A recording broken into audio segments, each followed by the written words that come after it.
सुभद्रा योजना रे फॉर्म पकाइबाकू आसुथिबा बेले बाइक रु खसी महिला जनक गुरुतर अवस्था भद्रक मेडिकल रे चिकित्सित होइबार जणा जायछि।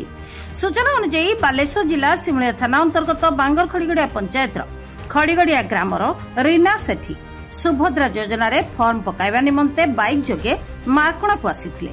मुंड बुलाई देबारु मार्कणा स्टेशन बाजार छकरे बाइक रु खसी पड़ी लहु लुहाण होई पड़िथिले। तेबे स्थानीय लोकंक सहायता रे ऑटो साहाय्य रे सिमुलिया स्वास्थ्य केन्द्र रे चिकित्सा निमंते तंकु भर्ती करा दैथिला। अवस्था गुरुतर हेबारु एम्बुलेंस जोगे भद्रक मेडिकल को स्थानांतरित करा दैछि। पूरा कवर करियो